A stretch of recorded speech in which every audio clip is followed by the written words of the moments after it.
welcome back to Old Time Garage. We're shooting you guys lots of videos lately. This is our third one this week because look what rolled in last night. We got a little 41 Ford Coupe here. I know it's kind of covered up, you can't see it that well, but it's under there. Trust me, it's under there. And it's got the original old flathead in it. So what we're going to do here, what we're doing today is we're outside in the cold on a November day because we ain't got room in the shop because you've seen how much shit I've got in there and how many jobs I've gotten to go. But this is a good friend of mine, his name is Gene, and what Gene wants me to do is get the front sheet metal off it and probably lift the body off the frame, and we're going to take it to our buddy Bruce, Bruce Brown. We're going to take it over to Bruce, who I mentioned in the other videos, and Bruce has got a completely rebuilt flathead motor that he's working on right now with finned heads and dual carbs. So he's going to put the motor in it, we're going to put a dropped axle in it there, change it out a bit for Gene and make it a little more reliable, put a S10 5-speed tranny behind it. So anyway, yeah, keep an eye out and watch for this car in the future here, and I just wanted to let you take a look here before we get the front nose off it. Okay, I gotta get back to work. I'll see you later.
Remember, when all else fails, bring out the grinder, but do not cut the sheet metal, only cut the bolt.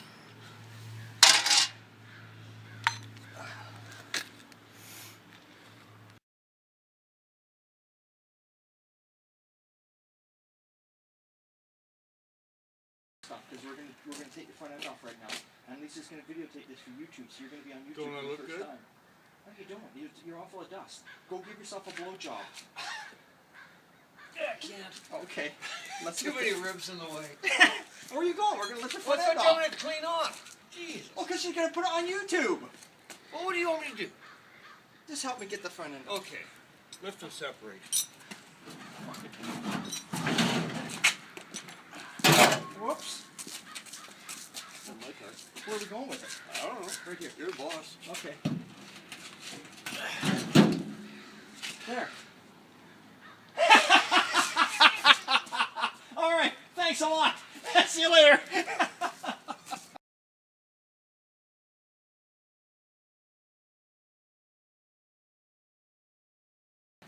You know, like this is issues that have to be addressed before you put it back together. And he's hoping just to bolt it back together, do the framework, bolt it together, and away he goes driving it. But, you know, you're just going to pay me again to take it all apart to get to this kind of crap. So you should just do it now, but we will leave that deciding factor up to Gene because he's the customer, and the customer is the boss because he pays me. So we will point out the issues, and we will take it from there.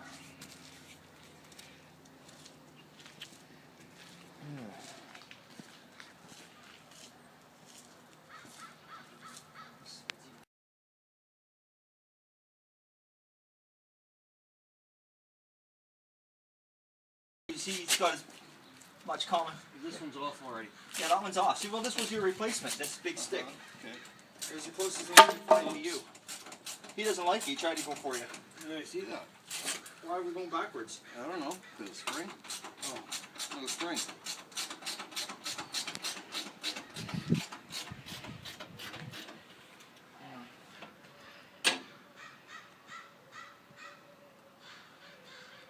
Are you doing okay over there?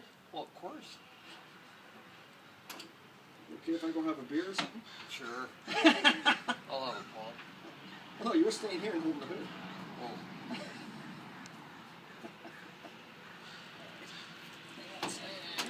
Yeah, that's right. Hey, where do you want No. He won't mind. Really? this? And it's all the dust. I'm gone. Okay. Thank you. There we have it. The hood is off, the nose is off. Motor's staying in for now. We'll, as you can see here, we will get hold of the customer, talk to the customer, because the next stage, like I told you, the next thing on this car was the customer wanted us to lift the body off, because he's taking the frame, like I said, to my good buddy Bruce Brown, and Bruce is going to put a 4-inch dropped axle in it. He's going to, I don't know if he's leaving these brakes on or if he's going to go something a little more modern. I'm not sure what's going on there with the braking system, but I know he's going a 4-inch dropped axle. We're going to get rid of these knee action shocks and put some proper shocks in. Bruce has rebuilt a complete flat head for this car, the correct motor, but he's put finned heads on it and dual carbs. He's hooking up an S10 5-speed to it. He's gonna put a newer differential in it. So Bruce kind of wanted the body of the car lifted off of the frame. You know, Bruce is an awesome guy. He's been doing this forever, but you know, he's getting up there in age too, and he hasn't got a hoist or nothing, so it's easier for him to do the framework if the body was off. But my main concern right now is at the end of the day, I have to think about the customer.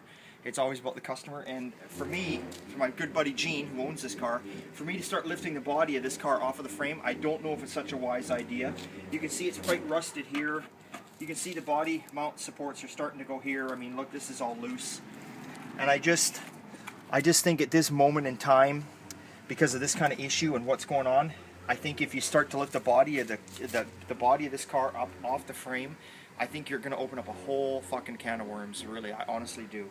Like I say, the only reason Bruce wanted it lifted off, he hasn't got a hoist. It's easier for him to work on it with just the frame there, because he was going to upgrade the differential and change all that kind of stuff out. And but I'm thinking maybe get hold of the owner, like I say, let him see it, let him assess the situation. If he wants the body taken off, there's probably going to be a lot of rust repair there before that body can go back down on the frame.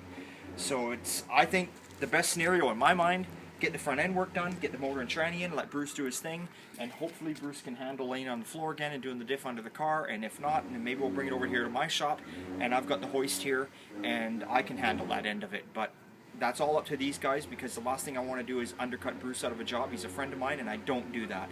It's all up to the owner, and the owner, I'll point it out to him, and then he can talk to Bruce, and the two of them can work out what they want to do. Either way, doesn't matter to me, because like I say, Gene is paying me, so if he's paying me, he's my boss, so it's up to him what he wants to do. I'm just here to point out what's going on. Okay, guys, that's it. See ya.